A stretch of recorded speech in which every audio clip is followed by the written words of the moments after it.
Thank you, Michelle. You guys can all have a seat. And as many times as Satan going to try to get us out of here, this is just not going to happen. So here we are again. Final Sunday 2024, final hours of the year. And I'm going to start this off with the title of this sermon is the ABCs of a great new year. I kind of went back to childhood, right? There was always an ABCs of everything. And I'm going to start today with stating the obvious, okay? And Kirsten got a little preview of this earlier about a woman back years ago who sued McDonald's because she wasn't warned that her coffee was hot. Do most of you remember that?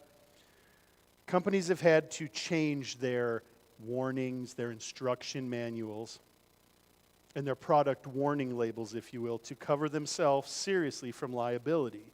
Because this woman who ordered coffee and found out it was hot sued and won millions of dollars. And I love doing this once in a while, but listen to some of these doozies. Now, these are warnings that are actually on products because on a particular brand of soap, which I will not name, it literally had the words, big capital directions, use like regular soap. I don't even know what that means. On a frozen dinner, suggestion, defrost before eating. On a pre-made Christmas pudding, product will be hot after heating. On a string of Christmas lights, this one really gets me, for indoor or outdoor use only. A packet of peanuts had a warning, may contain traces of peanuts. On a chainsaw, this really makes me sad. Do not stop chain with your hand. On a motorcycle helmet, it was a helmet-mounted mirror. There was literally a warning. Remember, objects in mirror are actually behind you. Wow. Proverbs 17:24 that we read earlier said, a discerning person keeps wisdom in view, but a fool's eyes wander to the ends of the earth. So as we enter the year 2025, this year is going to come to a close, the ball's going to drop, the fireworks are going to go, everyone's going to kiss for the first time somebody or hug somebody. Hopefully it's who you're supposed to kiss or hug. But we are washing away 2024. It's like it's just gone. And it's now going to be 2025. We can do one of two things in my mind as we enter this new year. For lack of a better term, we can waste it by fretting about things that we failed to accomplish in the year 2024. We can mope or have a pity party that, well, I should have done this, or why didn't I do this, or this was horrible, so I'm going to worry about it instead of the new year. Or, instead of our pity party, we can decide to make the most of the new year. Who am I to say this couldn't be the greatest year of our lives?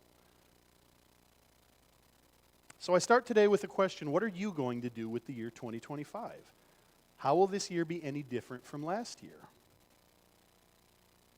I'm guessing most of us would hope and like to see 2025 be even better than 2024. A little bit of bad news this morning. There's nothing we can do to change last year or yesterday or last week. The good news, we do have a little bit of power to change the upcoming year. What do I mean? At the start of every year, I like to look at it as God giving us almost a clean slate to start a new year, a new way. It's like a reset button. It's like God saying, here's your chance to start over. Make something of it. That's good news. That Proverbs 17:24 verse, I wonder how many of us that describes. A discerning person keeps wisdom in view, but a fool's eyes wander to the ends of the earth. My eyes wander. I'm your typical guy. I see something loud and shiny in the corner. I've got to look at it. Most of you see that big red button that says do not push. I bet a lot of you just kind of sneak over and it's just really hard not to push that red button. I don't think that describes, all of us or just one of us, maybe a combination of. But the beginning of that verse says a discerning, or in another word, intelligent person, if you will, is aiming at wise actions. That means they have a goal, an objective, an aim, if you will, a target to hit.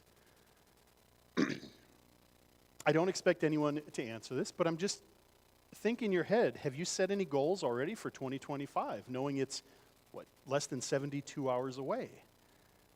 Or are you just going to walk into the new year, ring the bell at midnight, kiss your loved one next to you, and hope that the year 2025 is better without you doing anything?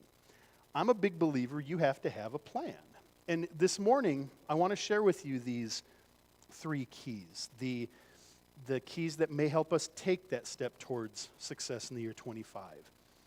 Now, these keys can be used to encourage yourself to almost maybe start something new, or to open that door that you've been too afraid to open, or maybe take a step off the diving board. I say having a good 2025 may be as simple as ABC. So here we go with our title of the message, starting with A. Accept responsibility for my life. Not yours, not your spouse's, for your own life. Accepting responsibility, meaning don't give excuses. Don't tell God why you didn't do this or why this didn't work, but go the other route and confess to Him. If we want a fresh start in life, a fresh start to a new year, I believe the first thing we have to do is stop making excuses for our failures. Stop dwelling on what we can't change. This means stop blaming other people, stop blaming the government, stop blaming your boss, stop blaming your spouse, stop blaming your kids. Quit seeing yourself as a victim of your circumstances. Everything in this world now, right, if you listen, is about being politically correct, right? You can't say certain things, you can't do certain things because it's not politically correct. Political correctness to me means none of your problems are your fault. Everything bad in your life must be somebody else's fault. Blame the environment. Blame the educators. Blame the government. Blame your parents. It's not your fault. That's what we're told. You can sue somebody because your coffee's hot. If you get in an accident, it's not your fault. Someone obviously did something to cause it. If you spill coffee, sue McDonald's. That's okay. It's obviously their fault that they made their coffee hot. Success in life. How about accepting responsibility for your own life? Proverbs 28:13 spells this out a little for us. A man who refuses to admit his mistakes can never be successful. But if he confesses and forsakes them, he gets another chance. Is this not kind of God saying to us, if we admit our mistakes and sins, we get another chance in life? He doesn't say we get one more chance, and he doesn't say that if we refuse to admit we might be successful, or God might flip a coin, and if it's heads, you're successful, tails, you're not. He literally puts the word, you can never be successful. I used to hear this a lot in sports. You never fail until you give up. I love that. If at first you don't succeed, welcome to the human race. You're normal. Very few people go up to that highest diving board, jump, and make it on the first try. How many Bill Gates were there before Bill Gates? How many presidents of the United States decided they're going to be president? They went right to elementary school, high school, college president, boom, done. First try, never made a mistake. You are never a failure until you give up. And I don't have to tell you this, but a lot of the times we give up too soon. We prematurely quit. We stop believing that we can make a change because we just failed on this. Someone once said, and I don't have the person quoted, so I apologize, but they said, people who are very good at making excuses are rarely good at anything else. If you're really good at making excuses, you're rarely good at anything else. So let's quit making excuses as we enter the year 2025.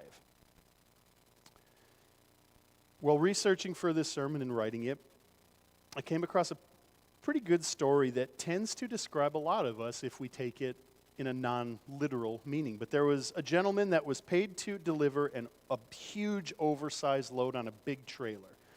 And as he's driving up, he sees a big sign, you cannot miss it, to an entrance of what looks like a pretty narrow road. And this sign literally says, blocked, exclamation point, do not pass, exclamation point, difficult to turn back.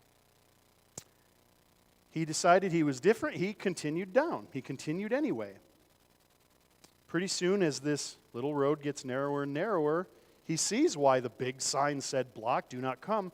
There is a massive redwood that has fallen across the entire road. You're not moving this. As predicted, this took him quite a long time to forward, back, to turn back around. Now, when he finally got back to the entrance, here's the best part. The back side of this sign, as he comes up to it, reads something different. Told you so is written across the back of this sign. So let's say, as we come into the year 2025, I choose to accept responsibility for my own life. God, I accept to take responsibility for my own goals I set. How about we go a dangerous route and we say, God, I'm willing to take responsibility for my own happiness this year. I'm not dependent on anyone else on this earth. I'm dependent on you, and I'm dependent on what's inside of me. I believe if we start 2025 with this outlook, we have a chance to take a pretty good jump start into the new year. I'm not sure if it's up and about, maybe not. B of the ABCs. Believe I can change. Satan wants you to doubt that you can change. He wants you to think you cannot change. You're just wired how you're wired. God's not here for you. You failed when you tried this, so just give up. A man once went to a psychiatrist, and he walks into the office and he says, Doc, I have already seen 2 other psychiatrists. They told me I am cursed with an inferiority complex. I would like for you to examine me, Doc, and tell me what you think. After many tests and charging this guy thousands and thousands and thousands of dollars, the doctor said, Sir, I have good news and bad. The good news is you don't have a complex. The bad news, you are inferior. Is that not exactly what Satan wants us to believe in ourselves when we look in the mirror? That we're inferior to others. We're not as good as this person on TV. We're not as beautiful as this person in the magazine. We're not as powerful as this person we read about on the internet. But that we are inferior to the others, and that others can live effectively for Jesus, but you can't because you're a failure. You tried this, and God wasn't there to back you, so listen to Satan instead. Philippians 4:13 is a verse that I believe, for lack of a better term, shatters every negative, every derogatory thing that someone has ever said to you or is going to say to you over the next years. I can do all things through Christ, which strengthens me. Now, every one of us has fears, secret fears maybe, fears we don't tell our spouses or our kids. Maybe it's a fear of what other people think of us. Maybe it's a fear of failure. Maybe it's a fear of making a fool of myself in front of others. And those fears can affect our life in a very negative way. God's truth, however, though, you can do all things. Not some, not only the big things, not only the small things. No matter how big or severe your current trial or your current battles, whatever problems, whatever addictions, whatever difficulties are coming your way right now, our God is able to make you an overcomer in every single one of them. Nothing that is placed before you, if your heart's in the right place, if your faith is strong, will be impossible for you. Nothing. If maybe like Moses was, you're called to humble the greatest nation on earth, you will be able to do it. If you're called to witness to a difficult person, maybe you're going to be equal to the task if you rely on God. If you're like me for whatever reason and you've gone your whole life saying, I'm not a speaker, I'm sure not getting up in front of people, I'm no good at it, I can't do it, I'm never going to do it. I say neither was Moses or Jeremiah or Gideon. Whomever God calls, he also qualifies. Maybe not something you can see immediately, but he will make you sufficient for what he calls you to do.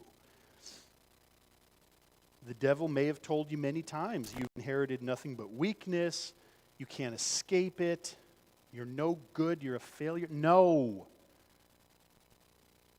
No, no, no. There is not one Jebusite or Hittite in all of the promised land that we read about that can drive you out. Supporting scriptures for what I just said. How about 2 Corinthians 5:17? If any man be in Christ, he is a new creation. Behold, all things are passed away, and behold, all things are made new. What about 1 Corinthians 10:13? There has no temptation taken you, but such as is common to man, but God is faithful, who will not allow you to be tempted above what you can bear, but will with the temptation make a way to escape that you may bear up under it. How about Romans 5:20? But where sin abounds, grace does much more abound. Be encouraged. All of us weak Christians, that we can do anything, no matter how weak we feel, through Christ. He gives us our strength. So C of our ABCs, clarify your priorities. I want us as we enter the new year to set what I'm going to call godly priorities. We must decide what's important. Our priorities. Maybe you have to write them down. Maybe type them in your phone or your tablet.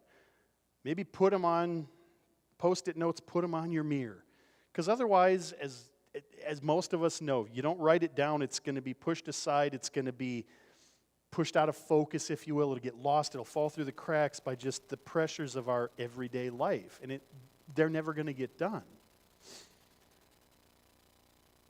Most people who never make up their mind what they want out of life, right? Like most people just go to school for the sake of going to school, get out, figure they're going to get a job.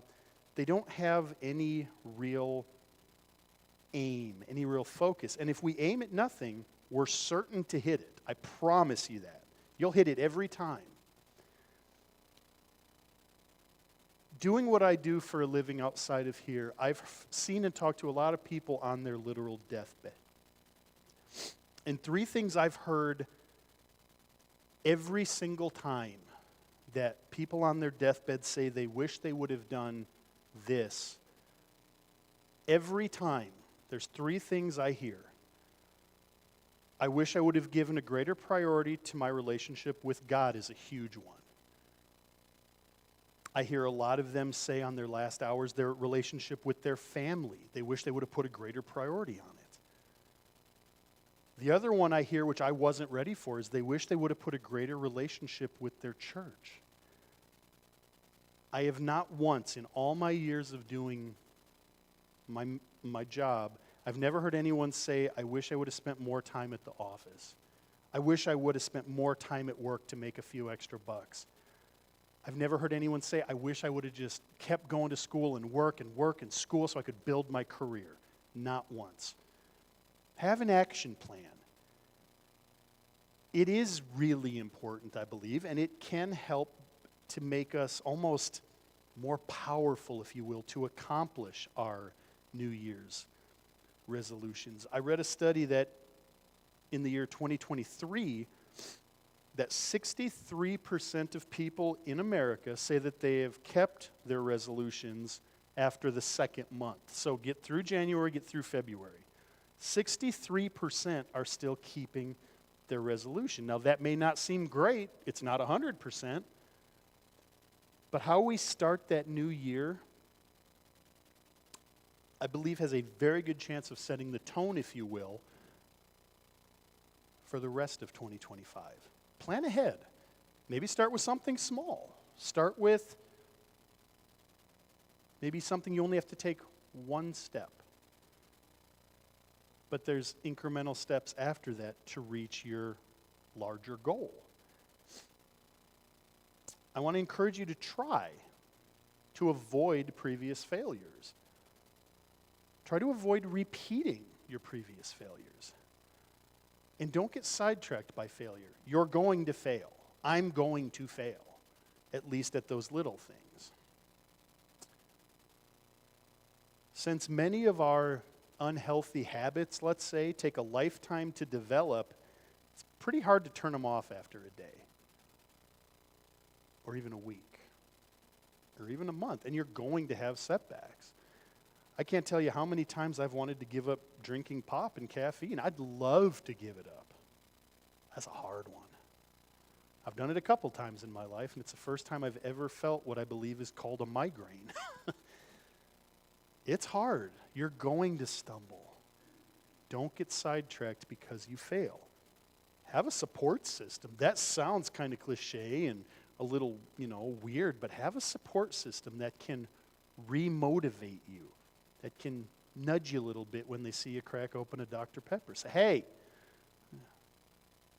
Most people start the New Year's off highly motivated, right? Gyms count on that.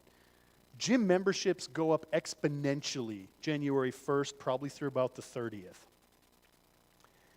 But it begins to fade after a few weeks because life happens. You face more challenges. It's hard to change your behavior, so you slip or you fail. You have to remind yourself why you're setting these goals, and I believe find sources for inspiration, for nudging, for a little pat on the back to keep you going. And all right, I've gone through my ABCs. But since I'm such a nice guy, kidding, sort of, and I'm in such a giving mood, I'm going to give you guys a freebie, a D. Not just ABC, no, it's Christmas time. Just for you, D. Don't wait to begin. Don't procrastinate.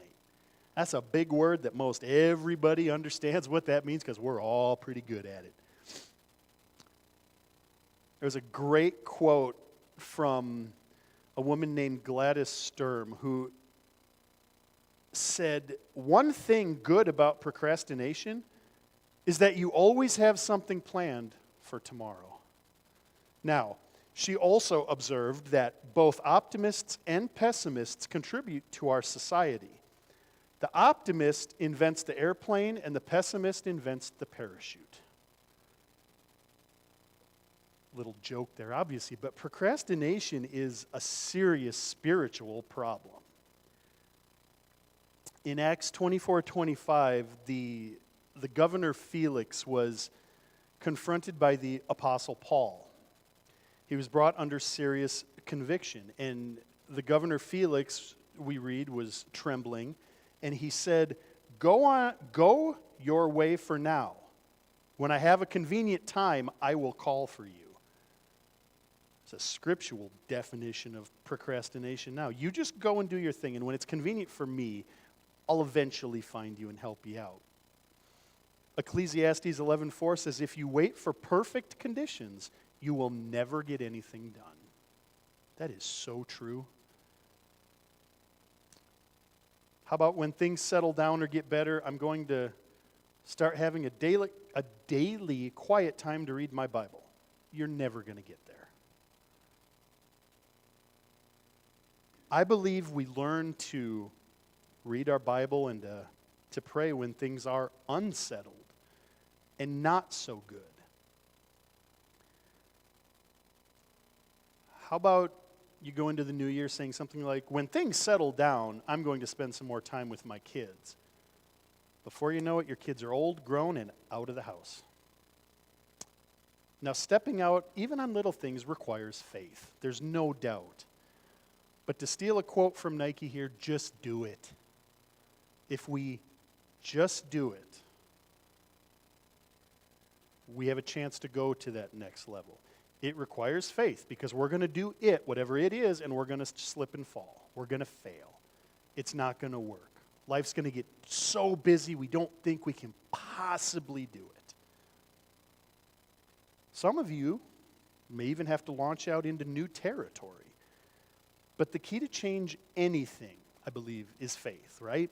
You have to have faith you can make the change work. The change will be better. You have to have faith of, I don't know what's going to happen, but I have faith it might be best. It might work. If you want to change your circumstances, you want to change your personality, you want to change your commitment to God, it takes faith. We don't have God sitting here giving us, oh, you did good today. Here's an A+ and a smiley sticker on your report card. We don't, at least I didn't get one. Maybe I messed up. He didn't give me a smiley face. That takes faith. Jesus says in Matthew 9, according to your faith, it will be done to you.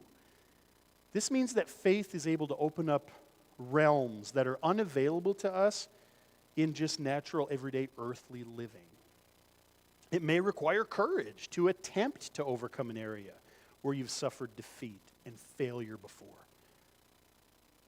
Faith is not, hear me loud on this, faith is not the absence of fear. Not at all. But it's moving ahead in spite of your fear. Success guaranteed by empowerment. Zechariah 4:6 says, it's not by might, nor by power, but by my Spirit, says the Lord of hosts. When someone becomes a Christian, right, and they get baptized, they become a new person inside. Brand new, shiny person. What they could not do before the baptism, before finding God, before going through becoming a Christian, they are now capable of doing. And they're capable because of a higher power working inside of them, working with them, working around them. Philippians 12:13, continue to work out your salvation with fear and trembling, for it is God who works in you to will and to act according to his good purpose. So, in conclusion here, as we finish off the year, many, many years ago, there was an 8-year-old boy who decided to pour kerosene into a pot-bellied stove in his schoolroom. It was cold. He wanted to warm things up. But instead of kerosene, this poor 8-year-old boy accidentally poured gasoline, and surprise, the stove exploded. Killed one boy, it maimed another with badly burned legs. Doctors told his parents that this poor kid with his badly burned legs, they may have to amputate his legs right away, or his whole body can become infected. It can become septic. The parents said to this doctor, let's wait a day. The next day, the doctor said, I'm sorry, Mom and Dad, his legs have to be amputated. The parents again looked at the doctor and said, let's wait another day.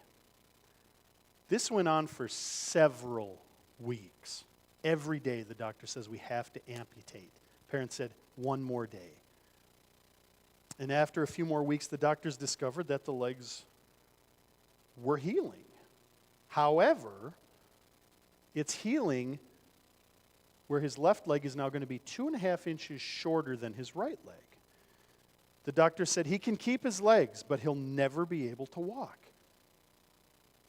The parents said, just give it one more day. Within a few weeks, this boy was upstanding, hobbling around on crutches with his one shorter leg, but he's around. Now the doctors look at the parents. Now they've changed their prediction. They say, well, maybe he'll be able to walk, but he'll never be able to walk without crutches. Again, the parents said, just give him one more day. But within a few more weeks, 8-year-old boy throws the crutches aside. Well, the doctor said he may be able to walk without crutches, but he'll never be able to run. You'll never guess then the boy broke out into what was kind of called in this story a wobbly jog, and soon he was running. That boy was someone named Glenn Cunningham, who may not mean anything to you, but researching him, years later into his adulthood, he won gold medals in the Olympics, set records in track and field, and is to this day still called the fastest human being on 2 feet. You see, with God, everybody has that kind of potential. Don't let the devil tell you what you can't do. Don't let him tell you what you can do. God says you can do all things. Now I'm going to say, let's do them. Let's start the year with that just do it mentality. What kind of person will you be in 2025? Will you accept responsibility for your life? Do you believe you can change? Will you believe you can change? Will you clarify maybe what you want this year? What you want to get to? Will you admit to yourself how important it is to you? Will you admit to God how important it is to you? And I'm going to say, will you start right now? You see, Jesus Christ has the power to make you an overcomer. Every one of us, no matter where we are. It's made available again by being born again. You can have a fresh start with a new life as you begin this new year. God's saying, I don't want you to turn over a new leaf. He says, I'm going to give you a whole new life. Will you let him?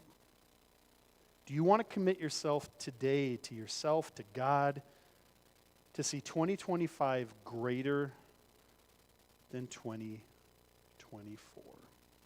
Let's finish in prayer this morning. God, I pray, Lord, that